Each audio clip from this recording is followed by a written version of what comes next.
You know, sometimes the quietest actions speak the loudest. When you chose to walk away without a word, without any fuss, that's what truly destroyed their ego. They expected a scene.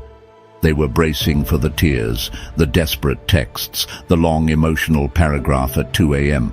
But instead, you walked away, quietly, calmly, without drama. And that, more than anything, is what shattered them. See, some people thrive on your reaction. They feed off your confusion, your need for closure, your pain. When you don't give it to them, they're left with nothing but their own reflection.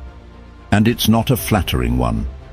As Eleanor Roosevelt once said, "No one can make you feel inferior without your consent." And the moment you left in silence, you revoked that consent.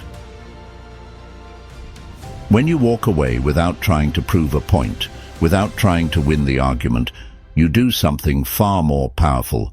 You take back control. And the person on the other side, they suddenly feel small, because they realize the control they thought they had over you was an illusion. They thought they broke you.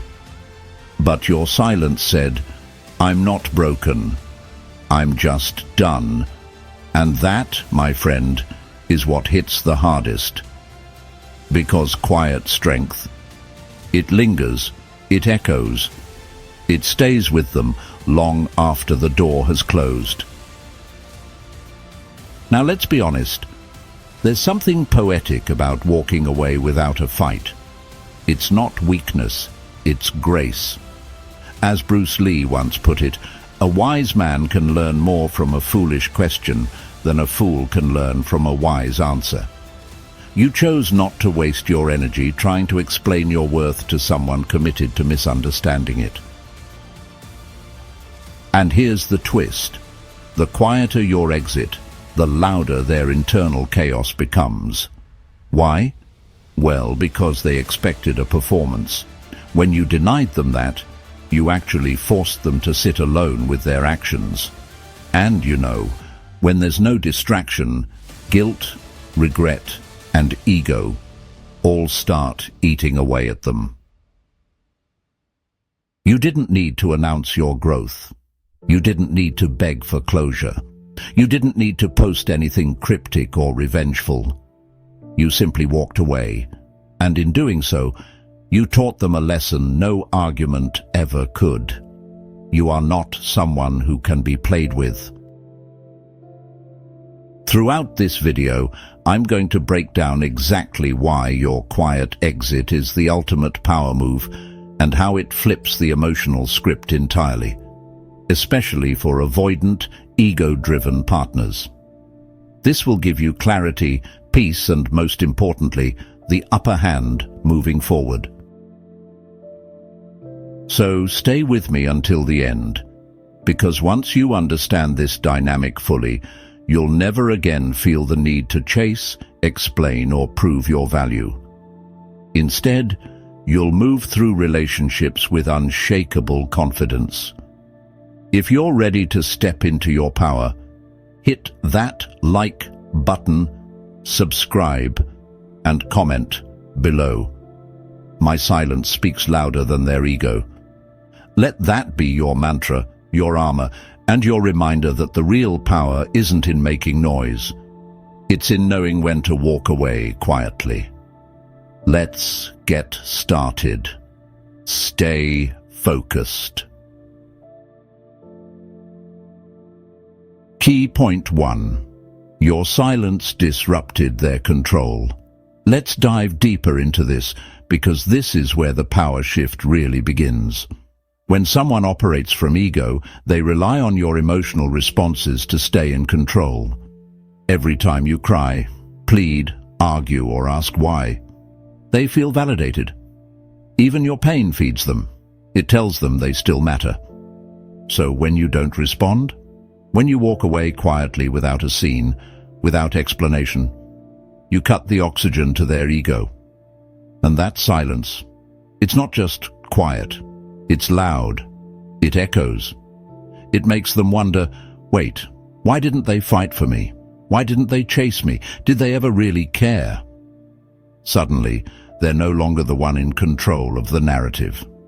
You are. And that terrifies them. See, people who are driven by control often build a relationship dynamic where they're always a few steps ahead emotionally. They withhold just enough to keep you hooked. They create highs and lows so that you crave validation from them. And then, boom, you disappear without warning. You don't plead. You don't send the long paragraph. You don't give them the moment they were expecting. That silence? It's not weakness. It's strategy. As Napoleon Bonaparte said, never interrupt your enemy when he is making a mistake. Walking away without a word allowed them to fully expose who they are, without your energy masking it.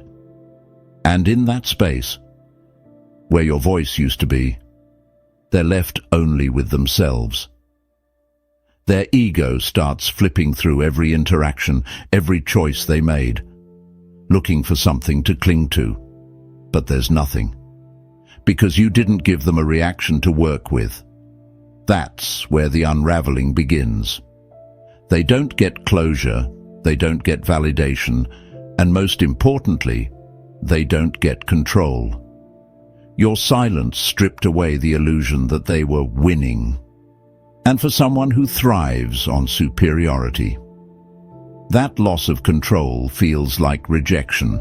It bruises their pride in a way no breakup speech ever could.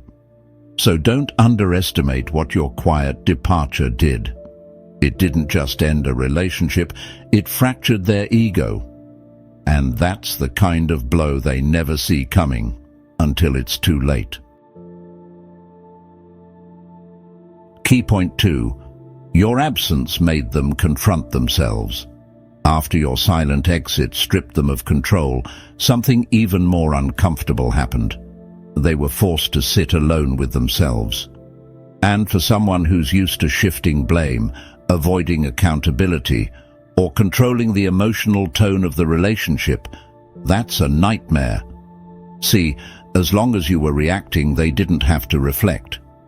Your responses gave them something to focus on, a way to avoid looking inward. But when you walked away quietly, without anger or desperation, you took away the noise. And now, in the quiet, they have to hear themselves. As the great James Baldwin said, "You think your pain and your heartbreak are unprecedented in the history of the world. But then you read." And when they started rereading the moments they dismissed, the things you said, the energy you gave, the way you showed up, they began to see the cracks in their own behavior. And let's be honest, they never expected to be the one left behind emotionally. They thought you'd linger in that in-between space, hoping for breadcrumbs, waiting for them to come around. But when you removed yourself entirely, it left them with a mirror. And the thing about mirrors, they don't lie. This is the point where the ego takes its first real hit. Not because you said anything, but because you stopped saying everything. You didn't beg for clarity. You didn't try to make them see your worth. You made them sit with the possibility that maybe they were the problem all along. And it's not just uncomfortable, it's painful. Because for the first time, they're the one feeling unchosen. And that's when they start questioning everything. Did I mess this up? Why did they leave without a word? What if I can't fix this? That spiral doesn't come from your words. It comes from your absence. And the longer you stay quiet, the louder that internal dialogue becomes. That's the power of detachment. It doesn't scream. It just forces truth to echo in the silence. Want to see what comes next in their unraveling? Key point 3. They realized you were never chasing. You were choosing up until the moment you walked away. They believed they held the upper hand. They thought your presence was a sign of neediness, that your effort meant you were chasing them. But after you left, silently, with strength and self-respect, they saw the truth. You weren't chasing them, you were choosing them, and the moment you stopped choosing them, they felt it, deeply. That's when the illusion cracked. You see, ego-driven people often confuse love with possession. They assume if you're consistent, if you're giving, if you're emotionally open, it means you're dependent. But what they failed to realize is that everything you gave came from choice, not lack. And when that choice disappeared, so did their confidence.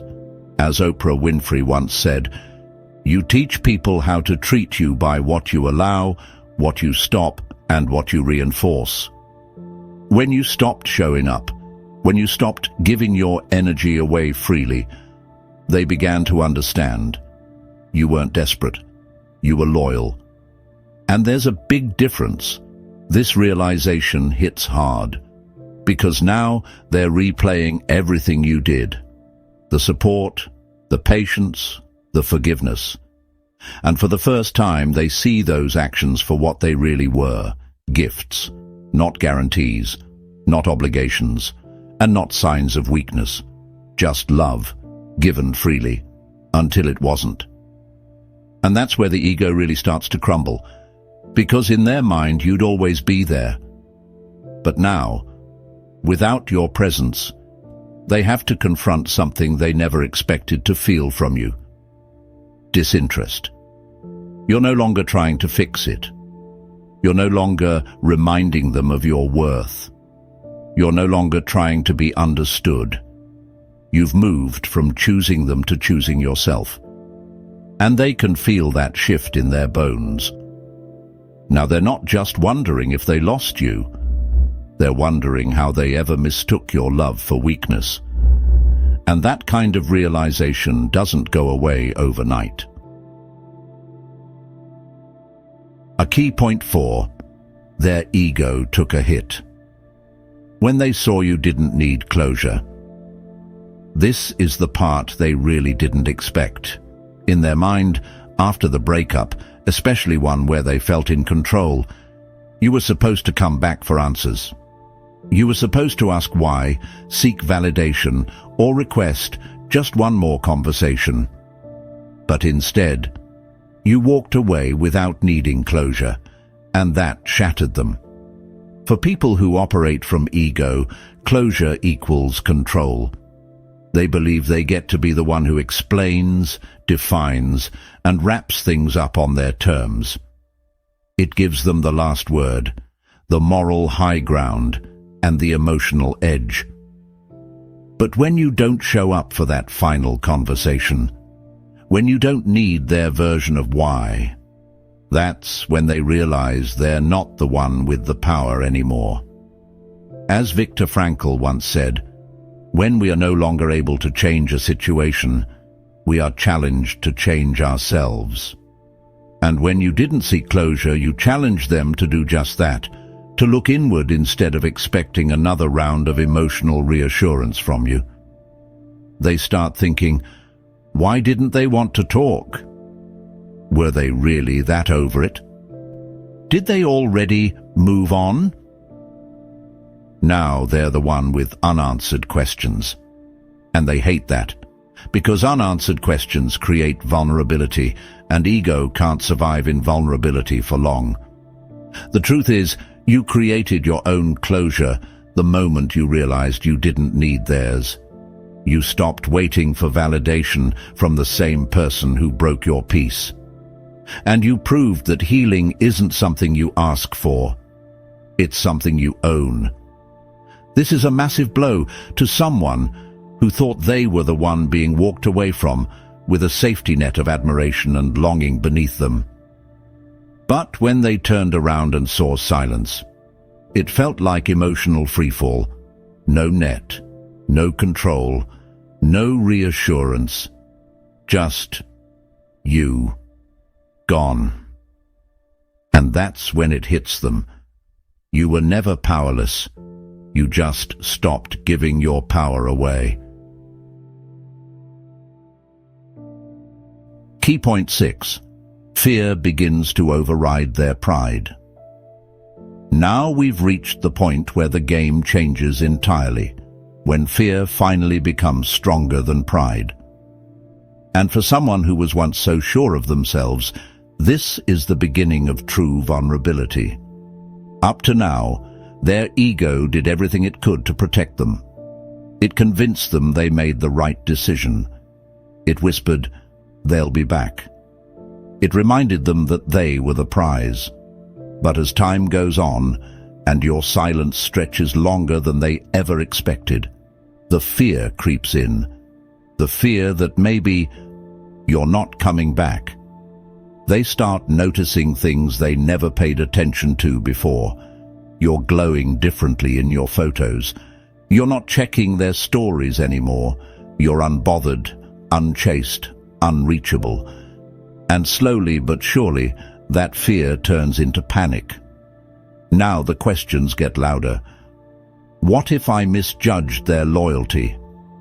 What if someone else sees what I didn't?